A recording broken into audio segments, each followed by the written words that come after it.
Hi, everyone. Hello! We're so excited to be talking Yay! about our books today. This is going to be so awesome. And as always, please let us know where you're dialing in from. We love to know where folks are dialing in and what part Yes. of the US and the world you're listening from. And if you have any questions, we want to answer as many questions out of the gate. We have an awesome presentation for you guys, but please let us know what questions you have and start putting them on the chat box. Yay. Okay, so let's get started. First of all, ask the authors any question. So, New Hampshire, awesome, Rebecca. So please start putting in your questions on the chat box, and we have some questions that we have prepared, kind of book club style. But we also want to hear your questions. So we can start. If you're just joining us, please go ahead and introduce yourself and put where you're joining us on the chat box. Okay. So what was your favorite part of the book? So Ismée, this train is being held. What was your favorite part of this train is being held? Well, I can tell you what one of my favorite parts was to write, which was that Halloween scene. I think that was I had sort of plotted it out and I knew it was going to happen. And I was like really excited to get to it when I got to it. Sort of that unanticipated kiss was really, I don't know. Oh, I never would have done anything like that. I did not have the confidence as when I was that age to do anything like that. And so I was very pleased to put Issa in that position. That was a really cool scene in the book. I did enjoy that. Thank So you. for me, my favorite part of Salty Bittersweet was writing all the food descriptions. So that was like the part that I really enjoyed the most, to the point that my friend Marie, who's my critique partner and we write together, she was like, if you put that much effort into your food descriptions, into your love scenes, that would be like absolutely amazing. But I can't help it. I love food. I love writing about food. I love eating, and cooking and baking. So it definitely shows in my writing. And guys, we want to know what your favorite part of the books is. So if you could leave your messages on the chat box. Yeah, chime in. Awesome. Please chime in. And I definitely enjoyed the eating and the cooking parts of your book, because I read a very early draft, and the entire time that I was reading it, I was starving. Like it would be like the end of the day, I would have had dinner, I would be in bed reading, and I'm like, gosh, now I'm hungry again. Like, what is this? I know, I get that a lot. Everybody, vivid. It's one of the feedback that I get the most. It's like, oh my God, your book made me so hungry. Like, yes, I actually I'm a good food writer. That is one of my superpowers. Yes. And Barbara is asking if the books are available in Spanish, and not yet. So hopefully it'll be up to HarperCollins, at least for me, to decide if they're going to publish it in Spanish. Yeah, we don't have very much choice in that. I think it's the publishers decide, and they decide. Yes. And Rebecca says she loves Issa and Chris's friendship, which I did. I love that friendship too. Thank you. That was awesome. Okay, so what was your favorite scene, quote, or passage? And folks, please chime in with your favorite scene, quote, or passage from This Train is Being Held or Salty Bittersweet. I'm gonna read my favorite passage, and it is some advice that Lala, who is Issa's, our heroines or protagonists. I know, they're both Issa. I know, which is hilarious. They're both named Issa. So my Issa is getting some advice from her abuelita, and I thought it was perfect for advice for right now in this moment that we are, because things are just so crazy. And Lala, who it's our abuelita's name, she says, you have to open your heart, Morenita. Open it big and wide for whatever comes, even the bad stuff. If you do that, I promise you will find your way. And when you look back, you will see it was a beautiful life. I promise. I love that. It's Abuelas always know best. I right? know. They just Captures do. Lala so well. Like They I do. love. I mean, Lala is all about opening your heart and and letting things in. So, what was your favorite passage or scene? So I also really liked the scene where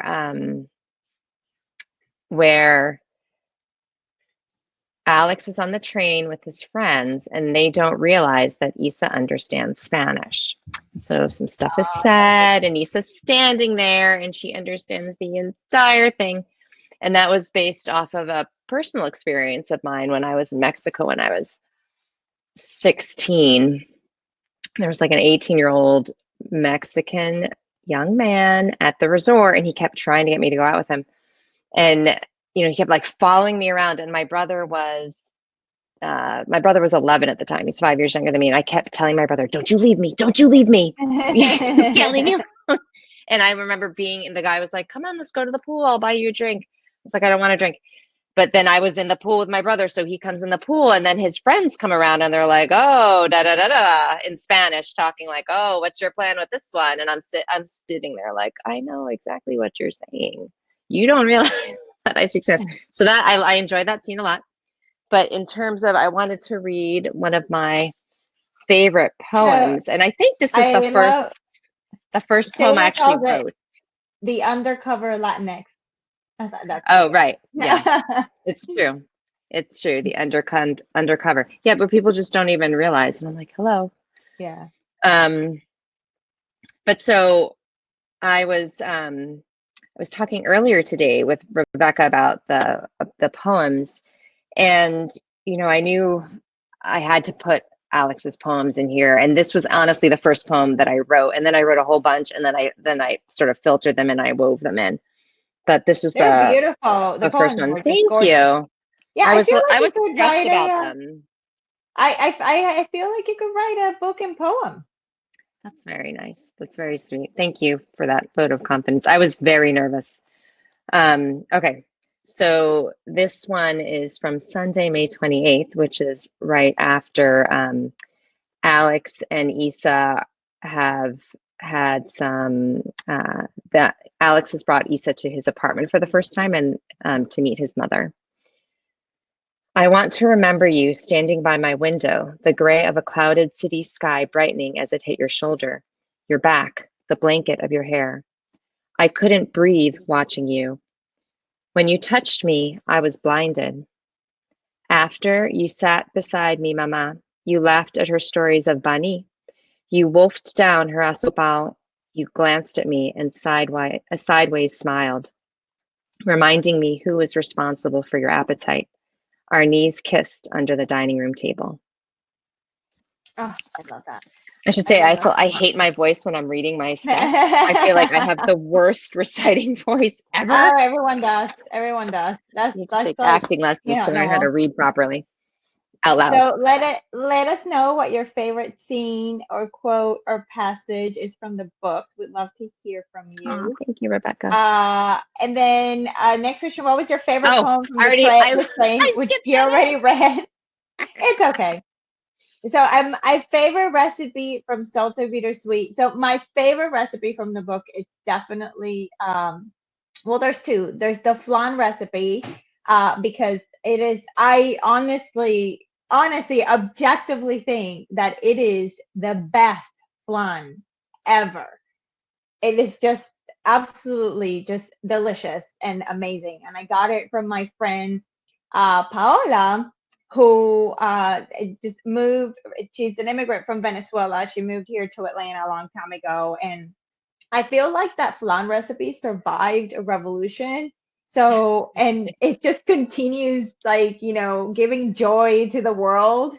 And then the other recipe is the apple pie recipe because it is my husband's favorite. When I make that for him, he's just so happy and so excited. Like he reverts back to like being 5 years old. So one. it's I love it. So Simone is joining us. She says those are such great scenes. I absolutely loved when Maida's Isa just wouldn't finish the last dish in the kitchen, and that was such a power move. I was shocked. Oh my god, I love that. And for Ismée Isa, I just love the scene when she went to meet Alex's mom for the first time. Yes, I love that scene too. That was a great Thank you scene. guys. Yeah. Yes, So and I'm gonna have to share the flan recipe. So guys, you keep an eye will. on my website if you want the flan recipe. You will. And I Okay, have so let's I see. have a confession though. I hate flan. I can't believe you hate I'm flan. kind of like you. I'm right. I think And I put I that in the think book. I could. yes, you did because I marked I it. You don't it's like right flan. there. I marked My when you said okay. you hate So flan. my abuela made it all the time for all of our neighbors, like all my friends' parents who were not Latinos at all. They would come to our house and they'd like put their orders in and she would make it. The same with the black beans. She always had like a running list of people she was making black beans for. I loved the black beans. I could never eat the flan. There were I so can many believe you. pudding desserts. I don't know, it's like the rice pudding, the tapioca pudding, the flan. I I didn't, as a kid, know. I didn't like anything or jello. I didn't like that consistency. I just No, I couldn't, love all I the couldn't creamy do it. desserts. I'm like, put a plate of cream in front of me and I'll eat it. Yeah, no. Okay, so The guava let's talk pastries about though. the oh, the guava pastries. Yes, Yeah, I that I forgot liked. about the I guava would eat pastries. those instead. Okay, so let's talk about the settings in the book.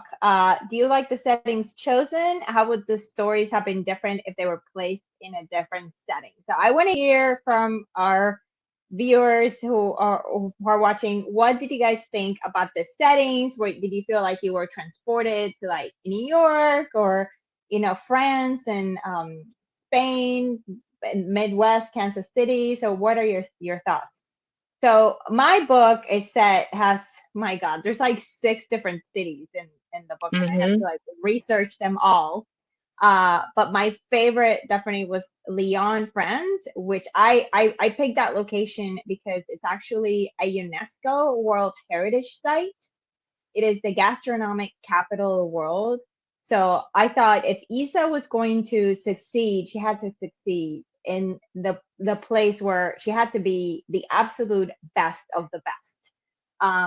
Because everyone there is just amazing already. So you Yeah. feel like this extra tension, extra stress of having to perform at a certain level. So why did you set your book in New York?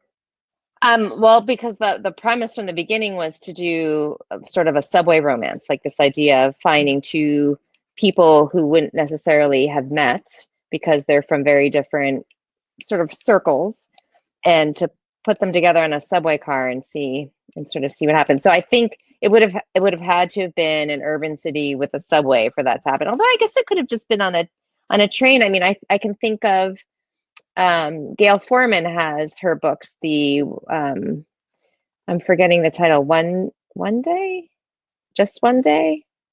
No, Yeah, I think that's it's just one day. it's where the character, it's an American who's in London and she gets on a train and she goes to Oh, to Paris. Paris, right? And she meets a Yeah. guy who's Oh, I from love that Brussels. book. Yeah, that's a I love great that book. book.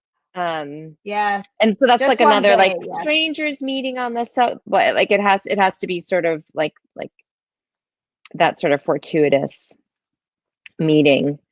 Um, and I did want it to be a city because I wanted them to actually be from a place. So I wanted them to have similarity in terms Yeah. of the city they were from, but differences in terms of how they've experienced growing up in that city, because cities have so many different layers and neighborhoods and Yeah. layers of privilege, and all of that's in there. So the book was a little bit of a love story to New York as well. But I have to say, I loved your book, Mayra, from the very beginning, the whole apple orchard scene. It's like Uh, you were there. I was in that apple orchard. I could smell those cookies. I could see like all the orchard. It was the so cherry. beautiful. And I wanted Cherry. to go. The So cherry. during your book, I wanted OMG. to I wanted to eat and I wanted to go to France. Like the whole time. I was like, dang it, I want to go to France right now. I know. I know. When I was doing the research, I would look at the pictures and I was like, oh, like it would be Wait, so so have you nice. ever been there? Or did you just do You know, research? I've been to Paris several times, but not Lyon. And I was supposed to go last fall, but we ended up going to Paris.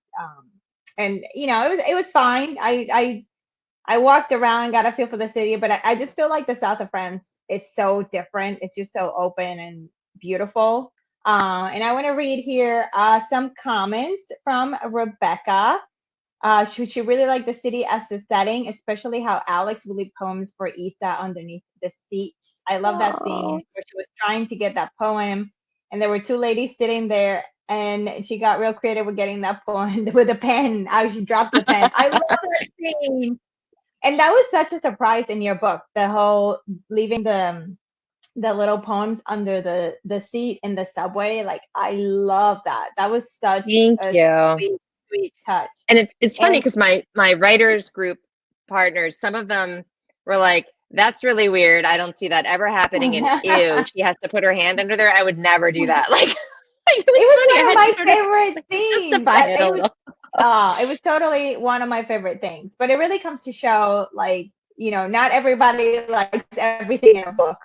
And Simone is saying she both books. I love the underground New York City vibe for this train. I also live in a big city, and so I can relate to the public transportation and just imagining someone falling in love there. Writing poems are so beautiful and salty, bittersweet. I agree with you, Simone, 100%. And Salty Bittersweet gave me life because I love the descriptions of all the different places and especially how Isa fits into each city. Oh, thank you so much. That is so sweet. And Yay. from Mandy, she's saying, I love reading about France and Spain. It's always nice to read about other countries. I love that. So that's the thing. I love books that are set in other countries. Like Mhm. one of my favorite books that I kind of was thinking about when I wrote Salty Bittersweet was Anna and the French Kiss. Like it's Yeah. to this day, it is like one of my favorite YA romance books. Like I love that book, and I love that it's just set in France. Okay, so let's talk about the themes. So, what are some of the themes in the book, and what ideas did you think the authors were trying to communicate in telling of the book? So, we want to hear from you guys. Right. Should we What? just Because do that? I know, like I always want to know what people think, I and love like Anna the French Kiss. yes, like I want to know what message do you guys think we were trying to convey? Sometimes you just get into the story, you don't even think about it. So, what were some of your themes, Ismael? So it's I really, it's funny because I'm writing another manuscript now, and I'm like really thinking like, now what is my central theme? Like I came up with the premise and the character conflict, but I'm like, what was my theme? Whereas for this book, I feel like I had the theme sort of early on because it was Mhm. especially important to forming both of the characters, this idea of expectations, um, that young people especially have to face, because when you are a teen, you're at the developmental point in your life where you're forming your own identity that's separate from your family. That's sort of what your Yeah. psychological duty is. And so much of your identity is based off of expectations. And so it's expectations of Mhm. other people, like your family, your parents, your friends, but also society, how society perceives you, Mhm. but also your own sort of, how does that all, like, do you see yourself as a baseball player or a poet? Like, could you be both? Um, Well, so you're trying to that's figure the, out. I feel like, yeah, I mean, that is such, and this is why I love writing YA, because it is a time where you're trying to figure out, one, who you are, and two, you're building up like that inner quiet confidence to be okay with who you are and be at peace with who you are, regardless of what everyone else is expecting of you and what everybody else is telling you you need to be. And or it's just, sometimes because of it. I mean, right? Because sometimes yeah. people just go along with, it's tricky. It can be a source of conflict. It isn't always, but in my book, it is. Yeah, and you have so many other interesting themes that were so thoughtful and deep, and I thought you did such a good job Thank you. kind of breaking them down. Racism, colorism, classism. I Classism, yeah. mean, they were like, it was across the board. I mean, it was so interesting, and how everything just at the end just comes together in this just very thoughtful and honest Thank conversation. you. Yeah. Thank you so much. All right. Well, Simone is Ah, saying, Salty, bittersweet. Definitely grief was a powerful one, but also the power of relationships. Yes. Family, partner, friends, and finding yourself. And my favorite one was looking at success differently and asking what being successful really means. Those are the things we should think about. And they were brilliantly explained and did actually get me Yeah, thinking. That's a awesome. great comment. And I agree. It's Mandy being true says to both yourself. books Yeah. had a theme about being true to yourself, finding things or people you don't want to live without. Oh, I love that. Oh, you guys, this is awesome. So, yeah, definitely Salty Bittersweet is about finding success on your own terms, about creating your own measure of success. And for me, that's not something that I learned until I was in my 30s. So it was so wonderful to be able to put this in a story and kind of pass this wisdom to a younger generation that, Mhm. you know, yes, we want to find our own success, but we don't have to measure ourselves by somebody else's standards. We need to figure out like what is important to me, what is meaningful to me, and then use that as a benchmark versus what everyone else is telling you should do or you should aspire to do. When I think when we look at others' measures of success as our own, we lose sight of what we want and who we are, and basically what we want to do with our life. So yeah, those were important things for me to include in the book. And there's also the power of women helping women. I mean, Isa has these strong women that are giving her advice and that are supporting her. So like Lala, her abuela, Lala, her mom, the Mhm. Pippa and Lucia in the kitchen. So it's about women supporting and other women and lifting each other up. And Barbara also has wonderful comments also about being culturally comfortable. Yes. And getting to Mhm. that place can be so challenging in so many different ways. I agree. And I would say, pointing back to your theme, Myra, about finding success on your own terms. I think it's especially challenging for a young person because so much of what a young person does is structured. It's school. Um, they you go from like middle school to high school to college, and they're very clear expectations, right? You get grades. And then there's also things like sports where there are also very clear expectations. You either win the game or you don't win the game. And so I loved how you were able to do that within the confines of an extraordinarily structured, high expectations Yeah, thanks. program. I mean, it's that culinary school was arguably much more intense than even the average college. And so for her to, and also so prestigious. So, the sort of Yes, the yes. prize at the end is really, really appealing. And so for her to, find that lesson at that time is even more meaningful, I think. I mean, I love talking about kind of settings. Like, I love that world of French cuisine because it is so high stress. I mean, there's inherent conflict from day one. I mean, you have to. It's structured after the military. It's called the brigade. The culinary Right. brigade. Right. Like you have to follow a certain hierarchy. You have to follow orders, or if you're not, you get booted out. And there's so much inherent conflict in that, and it's such a stressful environment, and it will drive you crazy. It will when I was doing research, that was one of the things, and this is also a theme in the book, is mental health of the people who are in this environment. A lot of people get really depressed and end up in a really bad place.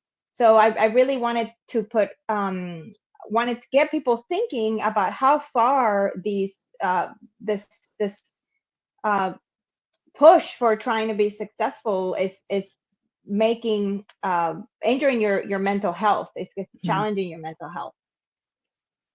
Okay, so let's talk about family, and everybody please chime in. How did the family members of the protagonist shape their outlooks? How would the stories have been different if the parents had acted differently?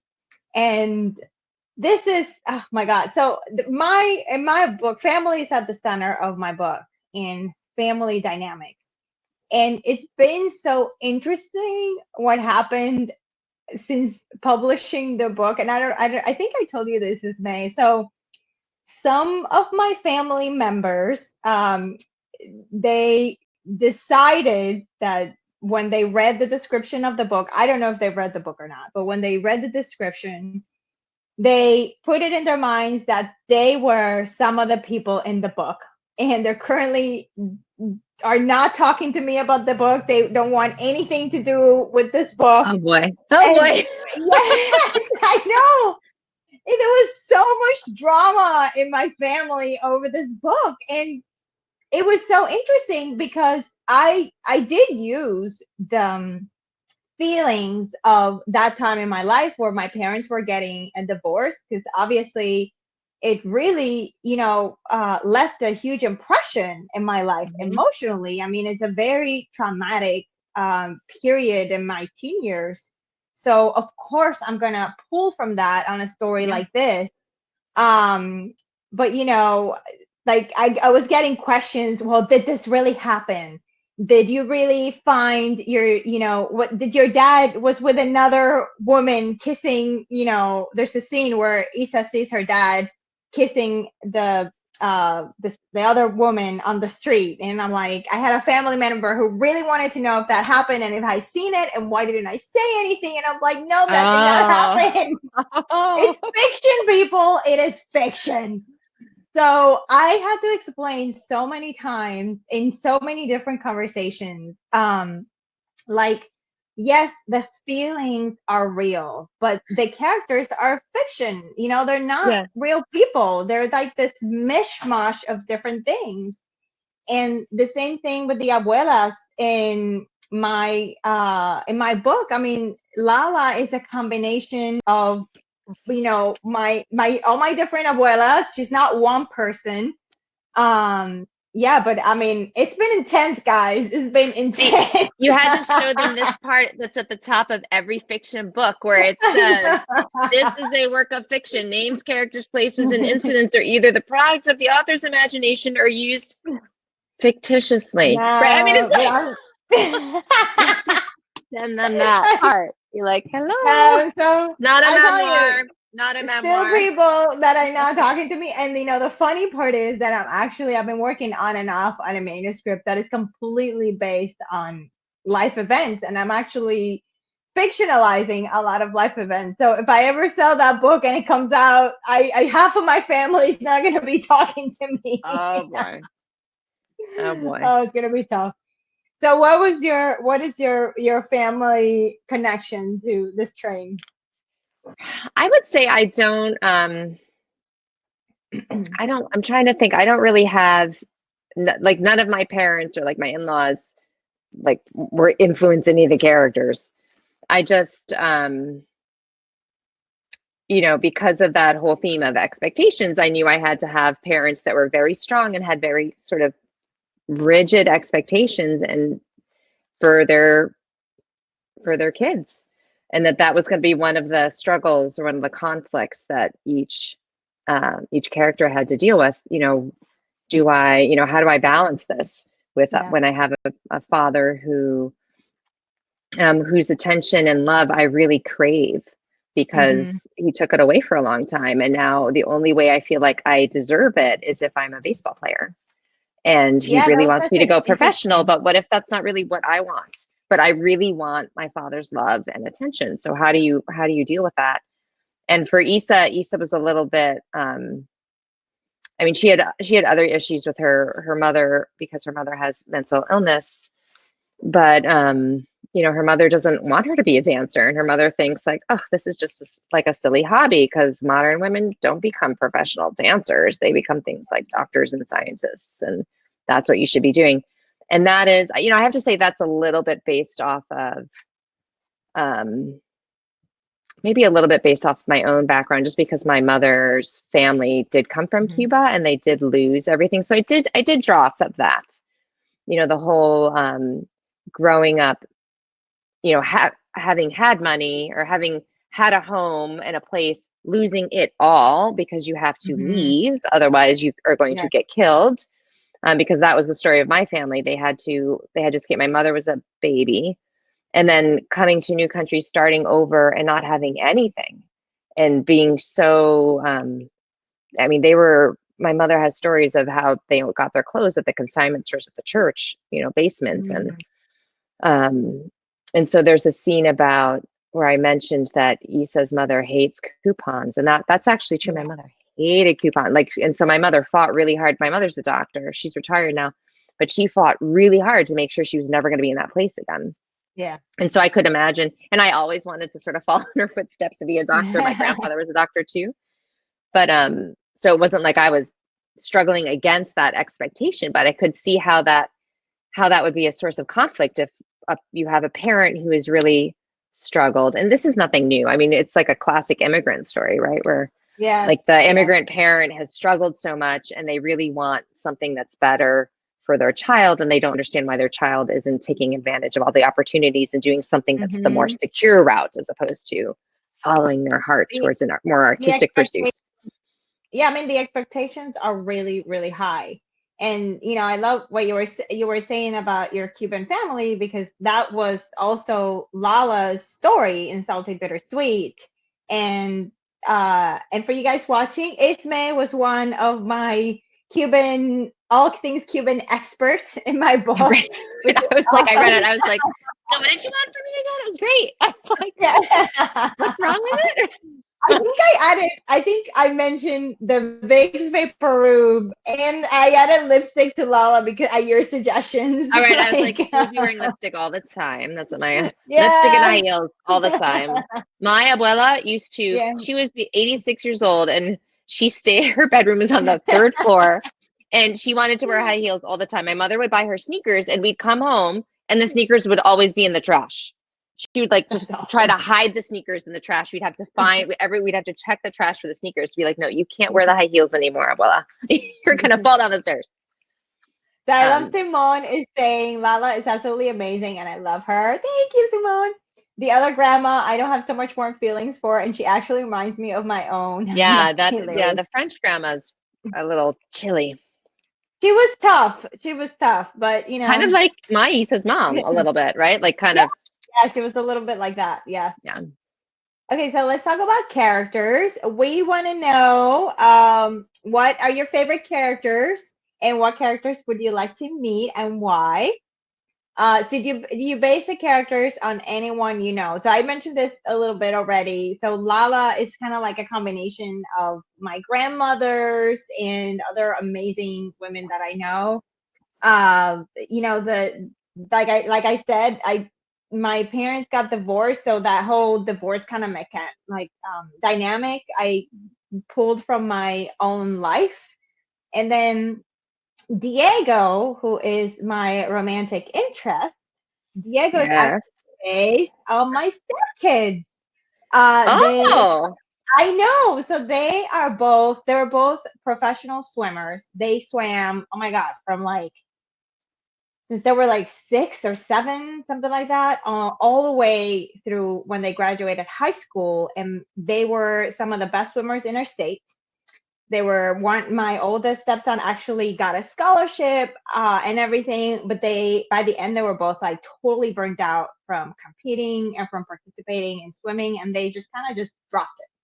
And they went off to do other things. And Alex, my oldest stepson, actually took up photography, which is one of the things that Diego does. So they were actually the ones who inspired my characters. How about you? Rebecca wants to meet Julissa. Oh yeah.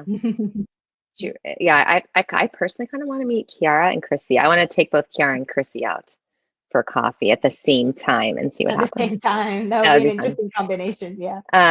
So in terms of the inspiration for the characters, I definitely, so we talked a little bit about my experience my family and I would go to Mexico frequently for summer vacation.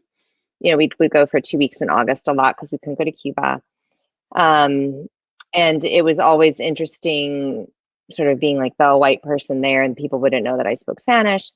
And then when I went to college, and I grew up in a small town in Connecticut where there was not a lot of diversity. There was some, but not a lot. Certainly not the amount of diversity that my children who are growing up in New York City have in their classrooms. And so, but then I went to college, and when I went to college, there was a lot more diversity. And, you know, because obviously that's one of the selection criteria. And they had we didn't call it Latinx back then, but like a Latino group. It was called La Causa. And I remember joining it. And I met a bunch of other like Latinx students through that. And we did like group activities and fundraisers and whatnot. And there's definitely a young man who I met through that when I was a freshman. He was a sophomore, and he was like Alex. He was, his parents were Dominican, and he grew up in New York City. He did go to Regis, which was the school that I changed the name for Alex, but the one that Alex gets into. And he was a big baseball player. That's why he was recruited to play baseball for my college.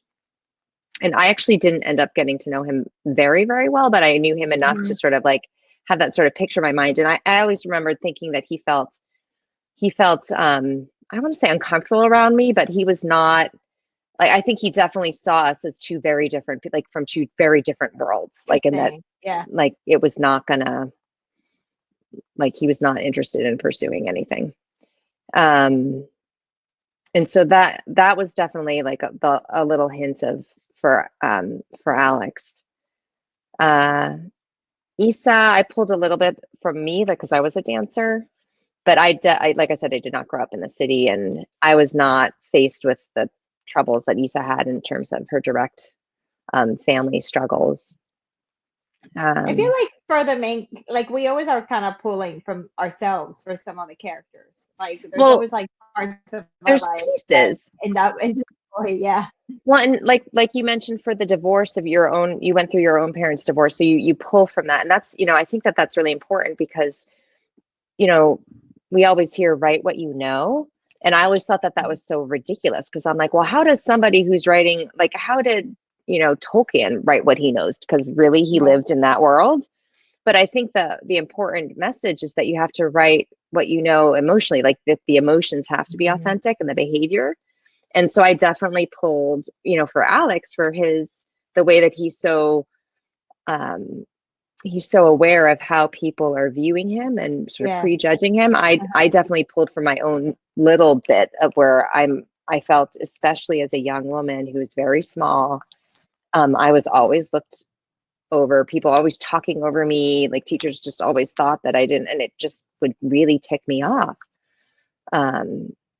You know, and actually I had a funny experience a couple of years ago, not even like, I'm kind of an old lady now, but my husband got me as a gift, because I like to drive cars. I just like to drive cars, and like, you wouldn't look at me and be like, oh, she's like a car person, but I love cars.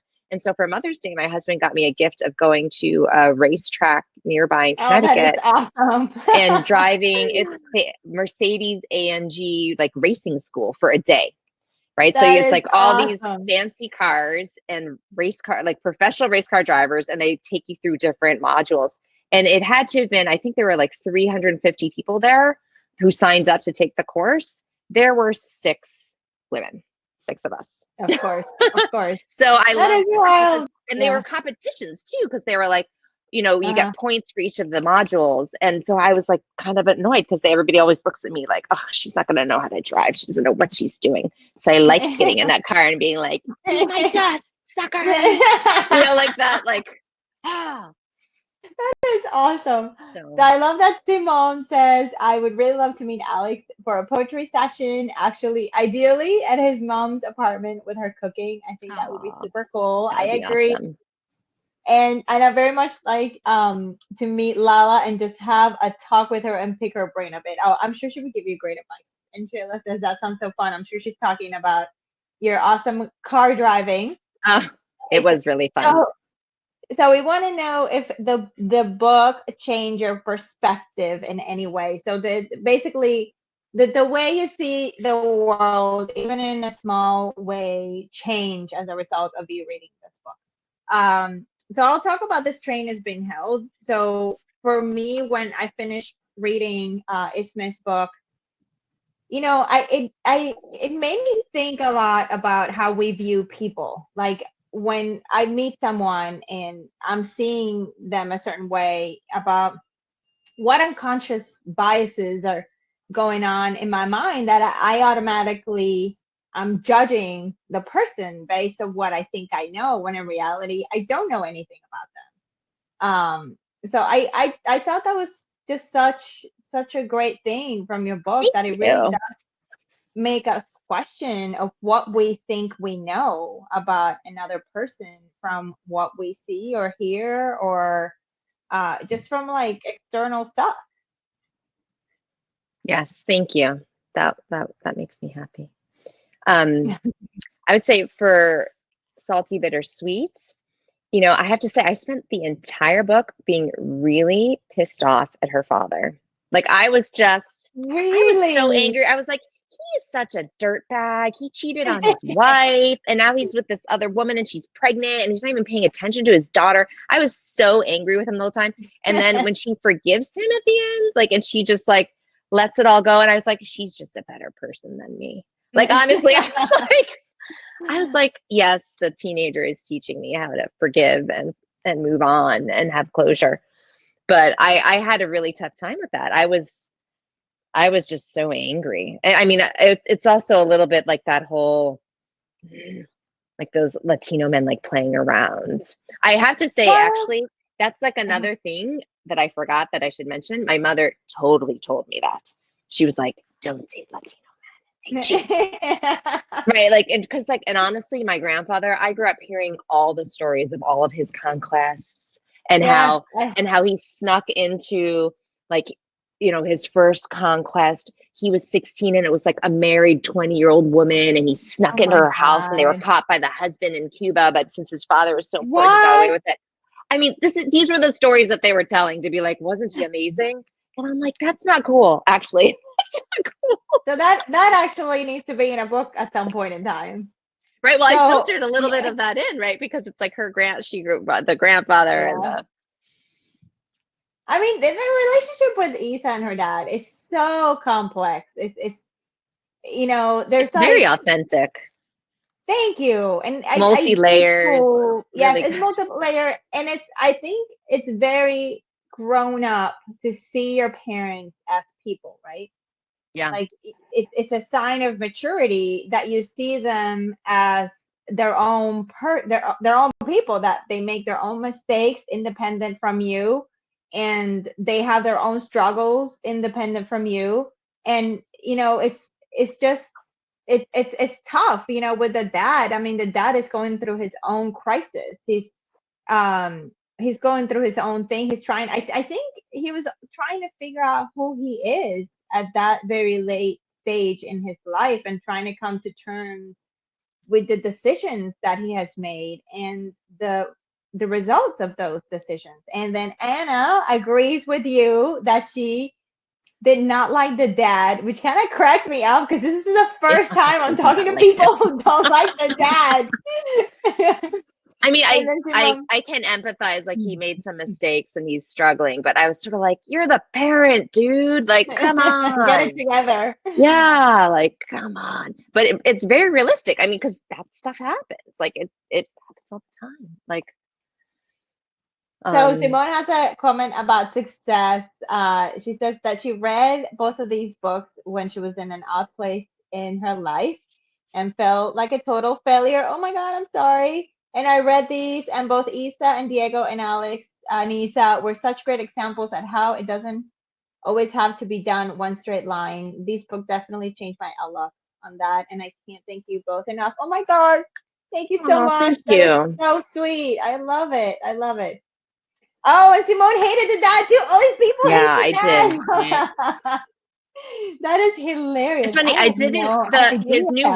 his new wife I was fine with. I was like, she's pregnant. He was the one who should have been faithful, right? She wasn't married. Interesting. That is so interesting. See, it's like you don't see these things when you're writing the book. No, but it's Okay, so good. It's good to get like an emotional reaction. if the book were adapted into a movie, Oh, which actors would play which parts? Okay, so this is Ismée came up with this question, I and I know. will And admit I actually had to research this because I had never thought about it. Of course, I want the book to be made into a movie. Hello, Netflix, Amazon Studios, we're here. But I never thought about which actor, so I'm gonna put it out. So I think Ryan Guzman should play Diego. He's in his mid 20s, but I think he could pass for an 18-year-old, and he's super hot. And Allegra Acosta, I think, could be a good Isa. She's young. She's about 16. But she could 16, 17, but she could play up. So those were my two actors that I spent about half an hour online looking up. now everybody's like Somebody Googling else. them, like, what do they look like? Or I they probably know. know who they are. I'm like, I don't know who anybody is. I think they go well together. I think they would have good on-screen chemistry. Yeah, I had found like, so for Alex's Papi, Manny Perez would be perfect. Like, yeah, everybody would recognize him. You don't know who he is, but you'll look him up. Oh You'll be yeah. like, oh yeah, I know that guy. He's been in, like, a lot of things. He's like usually like the supporting actor. So I think he would be great. For Alex, I thought, I mean, Ozuna. But the only problem with Ozuna, he's a like a reggaeton like pop star, and he's actually, I think Oh, his okay. first movie is coming out. Like, I think he's making the transition to acting. The Really? only problem is he's kind of short. So, but I mean, maybe they it could do doesn't matter. something to like film from below so it looks like you're always like looking up at him. Because they did that in the have you seen that movie Mariachi with Yes. Antonio Banderas and Well, I mean, like Al Selma Pacino Hayek? is tiny. He's You look, tiny too. But yes, in El and Mariachi, you see it so well because they slow it down, and so in every scene, Antonio Banderas is like he's sauntering, and the camera is always below his knees, so he looks like this enormous man, even though he's actually not. But I was like, so maybe they can fiddle with that. And then for Isa, I found like this beautiful half Cuban model, like, who's oh also a yeah. dancer, Bella Thorne, but I don't even know like what her Oh, acting she looks came like. up So on my list. I think she came up on the list that I had. And then Simone suggests Angel Curiel for Alex Gain friend. I think it's Danny. She's talking about Danny, who's yeah. So that will be a good option. So unfortunately, if the book ever gets made into a movie, we'll have nothing to do yeah, we with don't have with anything to do with with it the either. casting. So with the songs that make you think of the book and a playlist. So when Ismail sent me this question, I was like, oh my god, I don't want You're to like, have I to don't think have songs. about I was songs like, and how do a you not playlist. have songs? Because So it's funny. and then, I definitely had songs. So I did make a playlist. So I have a Spotify playlist. It's searchable. It's the title of the book. This train is being held if you want to find it. And I definitely curated that after the book was done. But a lot of the songs on there were songs that I listened to repeatedly to sort of channel the emotion that I wanted for a scene or that the character is dealing with. And so like there's one in particular, like Avril Lavigne's shoot, now I'm forgetting the name of it. It's like where she's drowning underwater, I think is what it is. I'm gonna look it up right now. And I just kept listening to that because I was like, this is Isa. I heard that song and I was like, this is exactly Isa. She's like drowning and she's like, don't let me drown. I'm underwater. Help. I was like, that's her. And I remember I listened to it so much. My family was so angry with me. They're like, this yeah. song again. I mean, I had songs that I used in the book, like when I kind of was starting to think, okay, what songs did I put? So I had La Vie en Rose by Edith Piaf, some ukulele song that Somewhere Over the Rainbow that I was listening while Diego was at the pool scene, so I could get the feel for that. Buena Vista Social Club, I had Candela, which I was listening to write some of Lala's scenes because that's the song that Lala Yeah, I love those. listens to in the van. And Maluma, El Perdedor, that we're listening to it in the car or one of the drives to the restaurant. And there's a couple of Gypsy Kings songs that I used when I was writing the Barcelona scenes. Oh, But I love yeah, that. so it's funny, once you asked me, like I started thinking You're about like, it. actually, Okay, yeah, I do. It's called Head Above Water. And the other thing, anything by Prince Royce. I just was listening to so much Prince Royce. Culpa al Corazon was the song that they Oh, that's danced awesome. to in that subway scene. And I actually Googled bachata, like, and I found this, I found like a video of like this professional couple dancing to Culpa al Corazon in bachata. I was like, this is awesome. So I kept watching it to see like, well, what are they doing? How are they moving? Yeah, it's so funny. So Shayla says she loves Maluma. So I have actually now used Maluma like in 2 manuscripts. For some reason, Maluma just keeps coming up. For I don't know why. I just love their music. So let's talk about the covers. So what do you guys think about the covers? Do you think they convey the mood of the story? And I was like super, super lucky with my cover because usually authors don't really have a say with the cover, but I actually did. I don't know if this was the case with you, Ismée. So me and my editor, we talked about what we wanted for the cover, and we actually I came up with some suggestions. I wanted an illustration of a girl of color, like a brown girl that represent where girls, who look like me could see themselves. And also I just wanted it to be beautiful. Like I wanted it to have a sense of just inspiring and be food related, those kind of things. So they came back, and this was the first cover that they sent, and I loved it from like day one. I started crying when I opened because everyone of my author published friends is saying, oh, you never get the cover that you want. Like the cover is always a big issue. Like, I wasn't happy with my cover, but I loved my cover. I love Isa's illustration on the cover. I love the little chef's coat and the flowers in her hair. And I love what it And says. the color scheme is great too. Yes, I love those colors. When you see it in person, it kind of has a little like glare, like it kind of like a has sheen. a little glare, like a sheen. Yes, which I love it. So Simone is saying they're so gorgeous. This train actually was the cover for me, and then I saw Salty Bittersweet on Ismée's Instagram, and then instantly went on my TBR. It's really beautiful, and I think they fit the stories really well. Oh, thank you.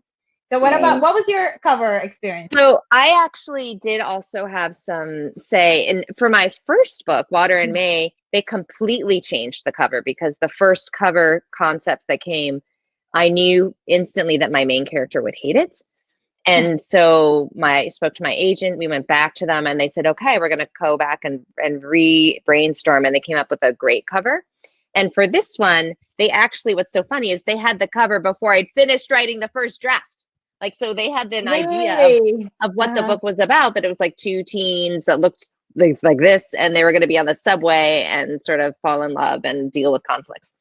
And so they had this, they were floating cover and they were sending it to me. And I was like, I don't understand but you don't even know what the book is fully about yet. Cause I don't know what the book is fully about yet. But I did make one small change, which was that initially Isa was dressed almost like she was from that TV show Mad Men, where she was like like Mrs. Draper. Like she had this blouse with like a big collar and then like a pink with a pearl button sweater. Like she just looked so preppy. And I was like, no, that's not really Isa. I was like, make her look more like she's going to dance class. And so that's what they did. And it's funny, they did, I'm really bad at making decisions. Like things like for decorating or like anything like this, like, will this look good? So I actually they gave me lots of different options for Alex too, because I was worried that it didn't show enough of him being a baseball player. And so they're like, okay, let's see what we can do to make Ismée happy. So they like put a baseball cap on him. I'm like, no, that looks weird. Take it off. And then they like gave him a baseball bat coming out of his bag. And I was like, no, that looks weird too. Take it off. So then we just went back to the way it was from the beginning. They were very accommodating. But I have to say that the illustrator, this is her first cover. She's actually a graphic design artist. Her name is Virginia Zamora. You can look her up, but I would say only look her up if you're over the age of 18, because her area for which she is most well known, and she's got like 20 times more followers than I do, maybe 200 times more followers than I do. She's much younger than I am, but she has a huge following, but it's mostly for graphic erotica. Just saying. Oh, But okay. if you, right, but she's Yes. amazing. She's amazing. And she had other cover options for this that I never saw, but that she did post on her Instagram when I posted my first pic of the arc of this train. And I looked through, and my husband was so sweet. He actually bought me the digital rights to one of the covers that Oh, I that's especially awesome. loved, and I used it to Yeah, make book plates. So that's if you awesome. haven't bought my book yet and you want to, if you go to my website and you buy it through the small indie bookstore that's near me right now in Mhm. Connecticut, it's called the Hickory Stick Bookshop. They will have the book plates signed. And otherwise, if you just email me or contact me on my Yeah, same on here. my I got on book my from plate. my website, I'm happy to mail you one because I have a Yes, bunch with me. I happy to actually, I mail you. don't know if I have it right around the corner. I should have had it in front of And me. while I Ismay do. goes and checks, I just shared in the files. I just shared the how to leave a review. We would. Oh, those are awesome. I'm We so cute. appreciate it 100 times. If I mean, reviews are so important for authors. So if you could go and leave your review on Amazon and then just copy and paste that to Goodreads, that Yes. is just like Please. super, super, super helpful. Like we In really, fact, really, I really would appreciate say that. this book never would have happened had I not broken 75 reviews on Amazon with my first book. The publisher came back to me and they said, "You have a lot of reviews on Amazon. We'd like another book pitch from you, please." And so then I came up with this. So it definitely it impacts the way the publishers view the success, and also Amazon will start to promote the book based on how many reviews there are. Yes, yes, it definitely is a big deal and it matters. So if you guys can just take 2 minutes to go and leave a review and also please It stay doesn't have to be touch long. One sentence. yes, one sentence. That's it. Liked the Um, book. or I didn't like the book. This is the worst book ever. That's okay. You can leave a 1-star review. It still counts. Yeah. So please stay in touch on our social media on Instagram and Twitter. Right now on Instagram, we are running a book giveaway with several other authors. It's a Spring Reads giveaway and it's international. So go to our Instagram pages and you're just going to see information on how to enter and win one of the books, hopefully. Also, Las Musas has a ton of webinars that we're offering. So go to Las Musas books webpage and check out the programming that we have coming up. We have some great, great webinars about world building, plotting, other book journeys. So they're super, super interesting. So we hope to see you in one of our future ones. And they're all recorded too. So if you can't tune in at that moment, you can always go back and look at the recorded one. Yes, you can So. always go back to Las Musas YouTube page and all the recordings are there. And Shayla's asking a great question. You want the reviews on Amazon or both? So the best thing is to get the most bang for your buck. So if you leave the review on Amazon and then you literally copy and paste that review into Goodreads, that is the best thing because they both count. Yes. So we would really appreciate it. It'd be So please awesome. stay in touch on social media. If you have any questions or anything that comes up in the future about books or reading or any thoughts, we'd love to hear from you. In the meantime, thank you so much for Thank you for joining tuning in, us. everybody. Yeah, and Yes, reach out if you want one. I'll send them to yes. you. Very easy. Stick it in the mail. Take care. Bye, Bye. everybody. Thank you.